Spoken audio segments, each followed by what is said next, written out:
Yes, that is right, ladies and gentlemen. Today on the At Home series, we are remaking the Wendy's Baconator, one of the most famous sandwiches out there. If you haven't seen the At Home series before, it's a series where we remake famous restaurant meals at home with fresh ingredients, and 10 out of 10 times, it always tastes better. So today, it's Baconator time. I'll say nothing else, but let's go.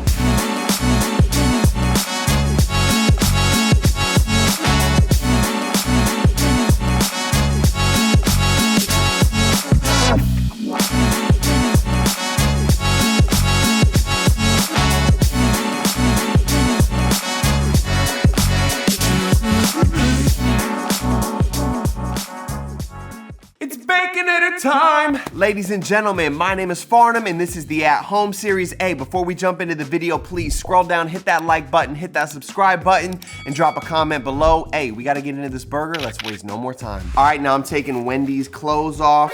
Let's check her out real quick. So as you can see, we've got a pretty dry burger. This was just brought in the house just a few minutes ago, so it's not like it's been sitting around all day. Let's go ahead and start it from the bottom, like Drake. Okay, so obviously we have a very lightly toasted bun, pretty mushy. We've got the infamous square Wendy's patty, okay? I can't hate on Wendy's. I always like Wendy's growing up. It looks like underneath that is going to be some American cheese and 2 pieces of Applewood smoked bacon. Then again, we've got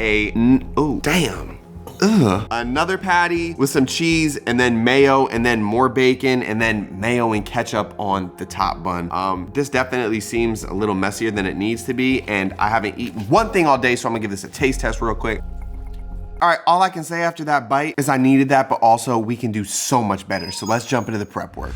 Did anybody tell you? We got beef. Nah, I just mean we have ground beef right here. So we got 80-20 ground chuck right here. And all we're gonna do is we're gonna weigh these out into 1/4 pound patties, 2 of them, and then we're gonna pat them down and turn them into the Wendy's square, give a little right in the middle, good to go. Hey, square up with your patties. Yeah, no, anyway. So all we're gonna do is put these on the counter. We're gonna let them come down to room temperature. In the meantime, let's make some seasoning. If you're watching this video, I know you like flavorful meat.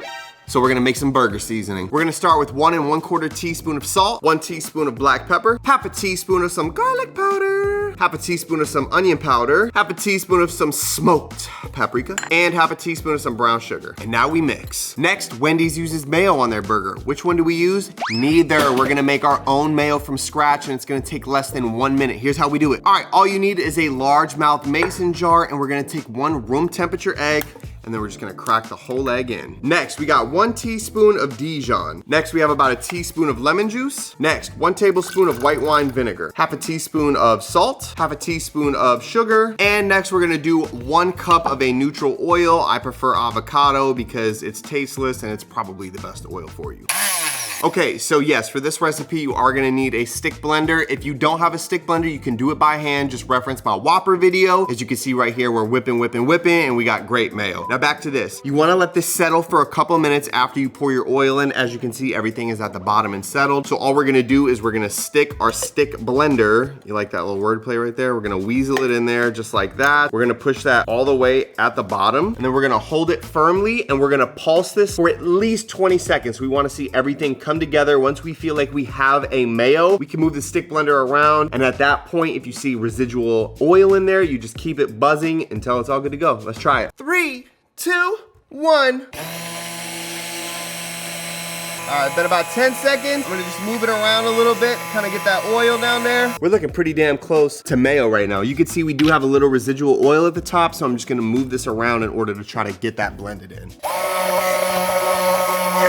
Did I lie? Did I lie? Is there mayo in that jar? I believe there's mayo in that jar, and that was done in less than 1 minute. That was a very easy recipe. It tastes great, and you can modify this however you want. If you like a little more tart mayo, like a little zesty and lemony, add more lemon and vinegar. You could add garlic in there. You can do literally anything you want with this mayo. Throw it in the fridge for now.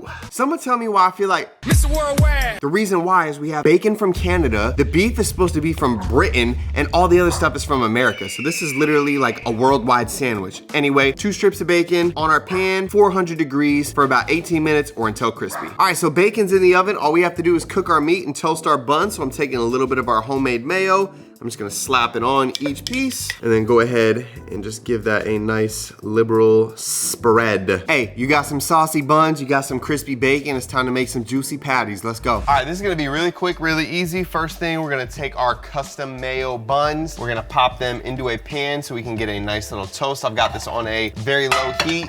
Low and slow with that toast. We don't want anything to burn. Right here, I've got my cast iron oiled up. It's on a medium-high heat. All right, before we throw those on the pan, we're just gonna hit these with a nice liberal coat of our burger seasoning to add some nice flavor. We'll get a little bit of caramelization from those sugars. I'm gonna flip it over right here while we got it. All right, let's throw them on a pan. Come on, square number 1.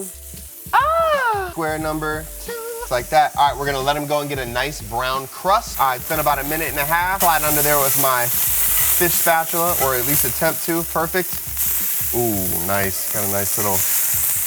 All right, right after that flip, after about 30 seconds of going on with my cheese, hit that with a lid. And basically what that lid is going to do is just gonna melt the cheese. There's nothing really crazy to it about it other than that. Let me show you these buns real quick. Check on those buns. Perfect, nice and toasty. Beautiful, beautiful, beautiful. So I left the burgers on just a pinch too long. I would say a minute and then check. Let's check on that cheese real quick because I have a feeling it's gonna be good to go.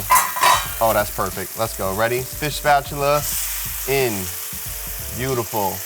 Right over here. And our second patty, just like that. Oh. All right, let me just say this real quick. There's a little bit of blackness on that patty, but that's fine. That's just the sugars that overcooked a little bit. Don't let it scare you. Just keep it moving. I promise it's still gonna taste amazing. Look, we got buns, we got burger, we got bacon, and now all we have to do is hit B-roll. Let's go.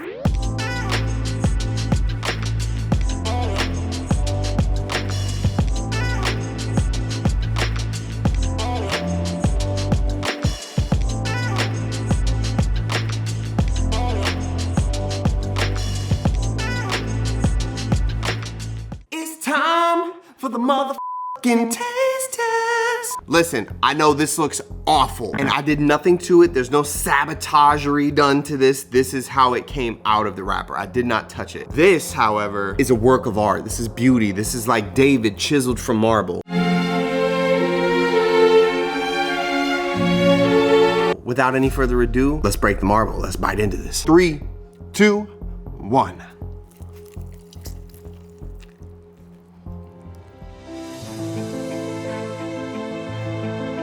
I just experienced something something from another universe. Listen, I thought it was just beef and bacon, but this is, oh God, it's incredible. Wendy's was my BBG growing up. If you don't know what BBG means, she was my baby girl. This was good. And if you need to stop and get something, this works, but I promise this literally makes this taste like hot, not even hot, because hot's good, cold, nasty.